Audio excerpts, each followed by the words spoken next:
This video is sponsored by Alia Cotton, dhotis, shirts and innerwears. இன்னிக்கும் இந்தியாவில் வந்து ஒரு number 1 wicket keeper பேட்ஸ்மன்னா அது எல்லா ஃபார்மேட்லையும் அந்த மகேந்திர சிங் தோனியாக தான் இருக்க முடியும். வேறு யார் வந்தாலும் என்னதான் நீங்கள் ரோஹித் சர்மா அணித்தலைவர் என்று சொன்னாலும் நிச்சயமாக தோனிக்கு இருக்கிற அனுபவம் ரோஹித் சர்மா கிட்ட கிடையாது. மிகப்பெரிய ஒரு சிக்கல் என்னென்னா விராட் கோலி இல்லாதது. தோனிக்கு இருக்கிற இன்ஸ்டிங்க்ட் மாதிரி நான் வேறு எந்த கிரிக்கெட்டர்லையும் நான் சமீப காலத்தில் வேர்ல்டு ஸ்டேஜ்லேயும் நம்ம பார்த்ததே கிடையாது. முரளி விஜய் ஒன்றுமே பண்ணல. யார் பண்ணாங்க? விராட் கோலியை தவிர இங்கிலாண்டில் யார் பெரிய சக்ஸஸாக இருந்தாங்க பேட்டில்? ஸோ அதனால இவரை மட்டும் சிங்கிள் பண்ணி தினேஷ் கார்த்திக் மட்டும் ரன் அடிக்கலன்னு சொல்றது நியாயமே கிடையாது. ஹார்திக் பாண்டியா வந்து ஒரு மிகப்பெரிய பிளேயராக உருவாவார், ஆல்ரவுண்டராக வருவார். கபில் தேவுக்கு இணையாலாம் பேச ஆரம்பிச்சிருந்தாங்க.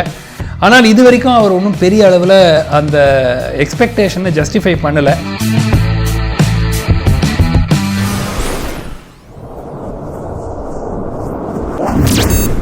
இங்கிலாந்து டூர் வந்து இந்தியாவை எந்த அளவுக்கு பாதிக்கும்னு நினைக்கிறீங்க இந்த ஏஷியா கப்பில் ஸ்பெசிஃபிக்காக?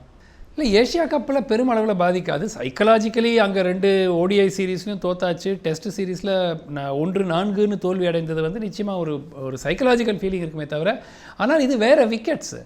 இங்கிலாண்டில் என்ன பிரச்சனை? மூவிங் பாலை விளையாடுறது நம்மளால் முடியாதுங்கிறது எஸ்டாப்ளிஷ் இப்போ இல்லை, 50 வருஷமாக அது தெரிஞ்ச விஷயம். அந்த பிரச்சனையில் நம்ம மாட்டிக்கிட்டோம். இங்கே வந்து நம்ம Asian conditions, Asian wickets. So இதில் வந்து நம்மளுடைய கான்ஃபிடென்ஸ், நம்ம வேறு டீம். ஆக்சுவலாக இங்கிலாண்டில் ஆடுற ஒரு இந்திய அணியும் துபாய் அபுதாபியில் ஆடுற ஒரு இந்தியன் அணியும் வெவ்வேறு அணிகள். அது கம்பேரே பண்ண முடியாது. ஏன்னா அவ்வளோ கான்ஃபிடென்ஸ் இருக்கும் நமக்கு. மேட்சை திருப்பி போடுற அளவுக்கு எந்தெந்த பிளேயர்ஸ் ஒரு கீ ஃபேக்டராக இருப்பாங்கன்னு நினைக்கிறீங்க இந்த மேட்ச்சில்? இல்லை, இந்தியாவை பொறுத்த வரைக்கும் நம்ம எல்லாருக்குமே தெரிந்த விஷயம். Shikhar Dhawan out of form. But Hong Kong அகேன்ஸ்டாக அஃப்கோர்ஸ் ஹாங்காங் ஒரு பெரிய டீம் இல்லை என்றாலும் ஒரு playing yourself back to form. உங்களுக்கு ஒரு சதம் அடித்தாலே அது ஒரு கான்ஃபிடன்ஸ் பூஸ்டர். ஸோ அவராலையும் வந்து ஒரு கேம் சேஞ்சிங் இம்பேக்ட் கொடுக்கக்கூடிய நபர். பிளேயர்ஸ் அப்படிங்கிறத விட நான் வந்து இந்த டீம் எஃபர்ட் மிகப்பெரிய ஒரு சிக்கல் என்னென்னா விராட் கோலி இல்லாதது. விராட் கோலி இல்லை என்பது ஒரு மிகப்பெரிய ஒரு மைனஸ் பாயிண்ட்டு. ஆனால் அவரை வந்து இன்னும் ஆஸ்திரேலியாவுக்கு போகுது அணி, வெஸ்ட் இண்டீஸ் சீரீஸ் இருக்குது, வெஸ்ட் இண்டீஸ் இங்கே வரும்போது. ஸோ அதெல்லாம் வந்து கவனத்தில் வைக்கும்போது நிச்சயமாக அவருக்கு ஒரு ரெஸ்ட் தேவை. ஏன்னா ஐபிஎல்லிருந்து கிட்டத்தட்ட கண்டினியூஸாக விளையாடிட்டு இருக்காரு. ஸோ ரெஸ்ட் பண்ணது வந்து நம்ம குறை அப்படின்னு சொல்ல முடியாது. அவருடைய ஆப்சன்ஸில் டீம் வந்து ஒரு டீமாக ஒர்க் பண்ணி ஜெயிக்க முடியுமா அப்படிங்கிறது ஒரு சவால். ரோஹித் சர்மாவுடைய கேப்டன்சி எபிலிட்டிக்கும் இது ஒரு சவால். இந்தியன் டீமில் சர்ப்ரைஸ் பேக்கேஜ் அப்படின்னு சொல்கிற மாதிரி ஏதாவது ஒரு புது பிளேயர் எந்த மாதிரியான ஒரு மாற்றத்தை கொண்டு வருவாங்கன்னு நினைக்கிறீங்க இந்த கேமில், இந்தியா பாகிஸ்தான் கேமில்? இல்லை, சர்ப்ரைஸ் பிளேயர் அப்படின்னு நம்ம பார்க்குறத விட ஹார்திக் பாண்டியா வந்து ஒரு மிகப்பெரிய பிளேயராக உருவாவார், ஆல்ரவுண்டராக வருவார். கபில் தேவுக்கு இணையாலாம் பேச ஆரம்பிச்சிருந்தாங்க. ஆனால் இது வரைக்கும் அவர் ஒன்றும் பெரிய அளவில் அந்த எக்ஸ்பெக்டேஷனை ஜஸ்டிஃபை பண்ணலை.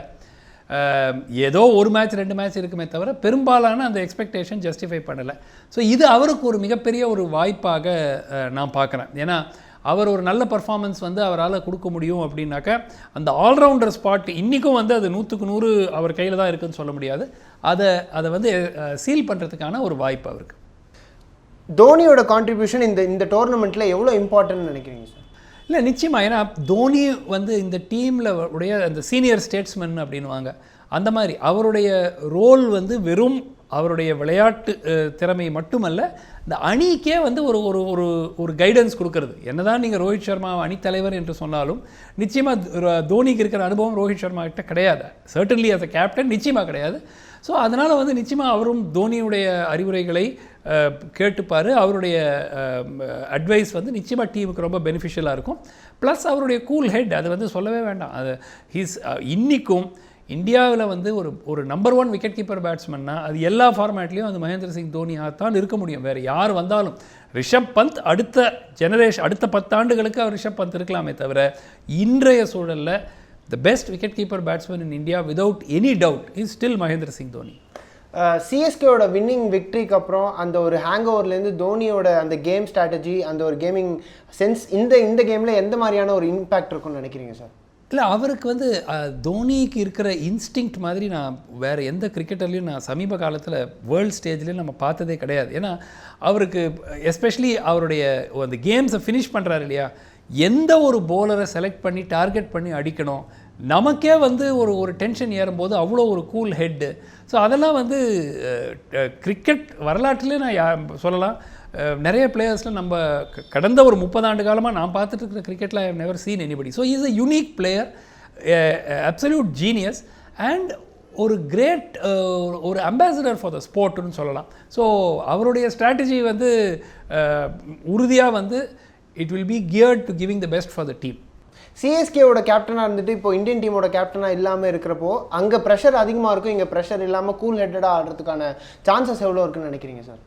இல்லை, நிச்சயமாக வந்து கேப்டன்சி உங்கள் அந்த ஆடட் ப்ரெஷர் இல்லாதது நிச்சயமாக அவருக்கு ஒரு பெனிஃபிட் தான், ஒரு ஃப்ரீயாக விளையாடக்கூடியும். ஆனால் அவர் எப்போவுமே பார்த்திங்கன்னா ஒரு பொறுப்போடு தான் விளையாடுவார். எந்த ஒரு பொசிஷனில் எந்த ஒரு பேட்டிங் ஆர்டரில் அவர் வந்தாலும் சரி, எங்கு வந்து மேட்சினுடைய பொசிஷன் எப்படியா இருந்தாலும் சரி, ஒரு ரெஸ்பான்சிபிலிட்டியோடு ஆடி டீமை கரை சேர்க்கறதுக்கு என்ன வழி அப்படிங்கிறது தான் அவருடைய அப்ரோச் ஃபுல்லாக இருக்கும். அதே மாதிரி தான் இருக்கும். தினேஷ் கார்த்திகோட கேம் வந்து போன டெஸ்ட்டில் கம்பேரிட்டிவாக ஓரளவுக்கு நல்ல போகல அப்படின்னு இருந்தாலும் அவருக்கு வந்து இன்னொரு சான்ஸ் ஓடியில் கொடுக்கணும்னு நினைக்கிறீங்களா சார்? உறுதியாக தினேஷ் கார்த்திக்கு உறுதியாக சான்ஸ் கொடுக்கணும். இங்கிலாண்டில் அவர் வந்து நல்லா பர்ஃபார்ம் பண்ணலன்னு இங்கிலாண்டில் யாருமே தான் விராட் கோலி எடுத்துட்டிங்கன்னா வேறு யார் பர்ஃபார்ம் பண்ணாங்க? லோகேஷ் ராகுல் எல்லா மேட்சும் முடிஞ்சு கடைசி மேட்ச்சில் சீரீஸை தோற்று போனப்பறம் கடைசி மேட்ச்சில் ஒரு சதம் அடித்தார். அது தவிர யார் அடித்தாங்க? சேத்தேஸ்வர் பூஜாரா ஒரே ஒரு மேட்ச்சில் அடித்தார். ஷிக்கர் தவான் ஒன்றுமே பண்ணலை. முரளி விஜய் ஒன்றுமே பண்ணல. யார் பண்ணாங்க? விராட் கோலியை தவிர இங்கிலாண்டில் யார் பெரிய சக்ஸஸாக இருந்தாங்க பேட்டிங்கில்? ஸோ அதனால் இவரை மட்டும் சிங்கிள் பண்ணி தினேஷ் கார்த்திக் மட்டும் ரன் அடிக்கலன்னு சொல்கிறது நியாயமே கிடையாது. அந்த கண்டிஷன்ஸில் whole team accept Virat Kohli whole team struggled. அதில் இவரும் ஸ்ட்ரகிள் பண்ணாருங்கிறது உண்மை. அவருக்கு உறுதியாக ஒரு சான்ஸ் கொடுக்கணும். எவ்வளோ நாள் முன்னாடி தான் அந்த பெரிய மேட்சை ஜெயிச்சு கொடுத்தாரு, இந்த டோர்னமெண்ட்டை ஜெயிச்சு கொடுத்தாரு இந்தியாவுக்கு. அதனால் நிச்சயமாக ஒரு வாய்ப்பு ஓடிஐயில் அவர் கொடுக்கணும். கம்பேரிட்டிவாக 300 ரன்ஸ் டச் பண்ணுறது அப்படிங்கிறதே ஒரு பெரிய 300 ரன்ஸை டச் பண்ணலன்னா அது வந்து ஓடிஏக்கே ஒரு கேம் இல்லை, இன்ட்ரெஸ்டிங்காக இல்லை அப்படின்ற மாதிரி நிறைய பேரோட ஐடியாஸ் இப்போ அந்த மாதிரி ஸ்ட்ரீம்லைன் ஆயிடுச்சு. இப்போ இந்த பிட்ச்சில் இது வந்து ஒரு பவுலர்ஸ் பிட்சாக இருக்கும் அப்படின்னு நினைக்கிறீங்களா சார்? இல்லை, இது 2 விக்கெட்டுக்கும் 2 வென்யூக்கும் சில வித்தியாசங்கள் இருக்குது. துபாய்ங்கிறது இன்னும் கொஞ்சம் பேட்ஸ்மேன் ஃப்ரெண்ட்லி விக்கெட். அபுதாபியில் கொஞ்சம் பவுலர்ஸுக்கு கொஞ்சம் ஸ்லைட்லி ஸ்லோவர் அப்படிங்கிறது தான் பரவலான கருத்து. ஸோ 2 வென்யூவும் ஒரே மாதிரி தான் விளையாடும்னு சொல்கிறதுக்கு இல்லை. ஆனால் உலக கிரிக்கெட்லேயே வந்து பார்த்திங்கன்னா 300ங்கிறது ஓடிஐயில் ஒன்றுமே இல்லாத ஸ்கோர் மாதிரி ஆயிடுச்சு. கடந்த ஒரு 5 ஆண்டு காலமாக 10 ஆண்டு காலத்துலேயே வந்து ரொம்ப அதிகமாக ஆயிடுச்சு. அது யாரோ ஒருத்தர் சொன்னது போல் it's not a 50 over match, it is a 300 ball match. அந்த மாதிரி ஒரு கேம் வந்து ஒவ்வொரு பால்லையும் எவ்வளோ ஆப்டிமைஸ் பண்ண முடியும், எவ்வளோ ரன்கள் எடுக்க முடியும், எவ்வளோ அட்வான்டேஜ் கெயின் பண்ண முடியும் அப்படிங்கிற கணக்கில் தான் இப்போ டீம்ஸ் எல்லாமே ஒர்க் பண்ணுறாங்க. யாருமே வந்து 50 ஓவர் சரி 8வது ஓவரில் இப்படி பண்ணலாம், 15வது ஓவர் இப்படி பண்ணலானே இல்லை. அந்த 300 பந்தை அதை டிவைட் பண்ணி ஒவ்வொரு பந்துக்கும் ஒரு ஸ்ட்ராட்டஜி வைக்கிற ஸ்டேஜுக்கு வந்துருச்சு. அதனால் இது தொடரும். அன்லெஸ் விக்கெட்ஸ் ஆர் மோர் bowler ஃப்ரெண்ட்லி, நிச்சயமாக இந்த ட்ரெண்ட் வந்து தொடரும். ரோஹித் சர்மாவுக்கு உண்மையிலே அந்த கேப்டன்சிக்கான எல்லா எபிலிட்டிஸும் அண்ட் குவாலிட்டிஸ் இருக்கா? அதே போல் கோலியை வந்து கேப்டனாக போட்டதுனால அவரோட கேம் மேலே ப்ரெஷர் அதிகமாக இருக்குன்னு நினைக்கிறீங்களா சார்? இல்லை, நிச்சயமாக வந்து விராட் கோலி கேப்டனாகவும் அபாரமாக விளையாடியிருக்கார். ஸோ அதனால் வந்து அந்த சாய்ஸை வந்து அவர் தான் கேட்கணும். அவருக்கு வந்து இந்த கேப்டன்சினால் எக்ஸ்ட்ரா ப்ரெஷர் ஃபீல் பண்ணுறாரான்னு. ஏன்னா 593 ரன் கேப்டனாக இந்த முடிந்த சீரீஸில் அடிச்சிருக்காரு. Top scorer among both teams அந்த சீரீஸில். ஸோ அதனால் அவரை வந்து கேப்டன்சினால் அவர் ரொம்ப பாதிக்கப்பட்டிருக்கிறார், அவருடைய பேட்டிங் பலவீனமாயிடுச்சுன்னு சொல்கிறதுக்கு எந்த விதமான ஒரு ஆதாரமும் இல்லை. ஆனால் அவரை பொறுத்து அவருடைய கேப்டன்சி டீமுக்கு பெஸ்ட்டாக இருக்கா அப்படின்னா அது ஒரு விவாதத்துக்கு எடுத்துக்கொள்ள. அவருடைய செலெக்ஷன்ஸ் எல்லாமே கரெக்டாக இருக்கா, அவருடைய ஸ்ட்ராட்டஜி கரெக்டாக இருக்கா, இதில் பற்றி விவாதம் இருக்கலாம். ஆனால் அவருடைய பேட்டிங்கில் இது எந்த விதமான ஒரு இம்பேக்டும் இல்லை. ரோஹித் சர்மாவுக்கு லிமிட்டட் ஆப்பர்ச்சுனிட்டி தான். பல டோர்னமெண்ட்ஸோ பல மேட்சஸ்லையோ அவரால் அணி தலைவராக இருந்ததுக்கான வாய்ப்பு இல்லை. இப்போ ஒரு வாய்ப்பு கிடைக்குது. அது அஃப்கோர்ஸ் அவருக்கும் தெரியும் இது ஜஸ்ட் ஒரு கைண்ட் ஆஃப் டெம்பரரி அரேஞ்ச்மெண்ட்டாக தான் இருக்கும் அப்படின்ட்டு. ஆனாலும் நிச்சயமாக அவருடைய ஸ்கில்ஸை அவர் வெளிப்படுத்த முயற்சிப்பார். இந்த ஏஷியா கப் வின் பண்ணுறதுல இந்தியாவோட பங்களிப்பு எவ்வளோவா இருக்குன்னு நினைக்கிறீங்க? இந்த ஏஷியா கப் வின் பண்ணுறதுக்கு இந்தியா வின் பண்ணுறதுக்கான பாசிபிலிட்டிஸ் எவ்வளோ இருக்குன்னு நினைக்கிறீங்க சார்? இல்லை, நிச்சயமாக வந்து இவென்ச்சுவலி கிட்டத்தட்ட எல்லாருக்கும் தெரிந்த ஒரு தெரிந்தன்னு சொல்லக்கூடாது, எதிர்பார்க்கிற ஒன்று இந்தியா பாகிஸ்தான் இறுதிப் போட்டியில் விளையாடும் அப்படிங்கிறது தான் மிகப்பெரிய எதிர்பார்ப்பு. அஃப்கோர்ஸ் அதுக்கு முன்னாடியே 2 வாட்டி விளையாடுவாங்க அப்படிங்கிறதும் இருக்கக்கூடிய ஒரு சூழலில் நிச்சயமாக வந்து நான் சொன்ன மாதிரி இந்த பர்டிகுலர் இந்தியன் டீமுக்கும் இந்த பர்டிகுலர் பாகிஸ்தான் டீமுக்கும் 60% சான்ஸ் இந்தியாவுக்கு இருக்குது. அதனால் வந்து இந்தியா தான் உறுதியாக ஜெயிக்கும், பாகிஸ்தானுக்கு சான்ஸே இல்லைன்னு சொல்கிறதுக்கு உறுதியாக முடியாது. அவங்களுக்கு போலிங் அட்டாக் ரொம்ப திறமையான ஒரு அட்டாக் இருக்குது. அதனால் 60% இந்தியாவுக்கு வாய்ப்பும் 40% பாகிஸ்தானுக்கும் சொல்லலாம். அந்த டேல எப்படி இருக்கோ பர்ஃபார்மன்ஸ் அதனுடைய அடிப்படையில் தான் தெரியும்.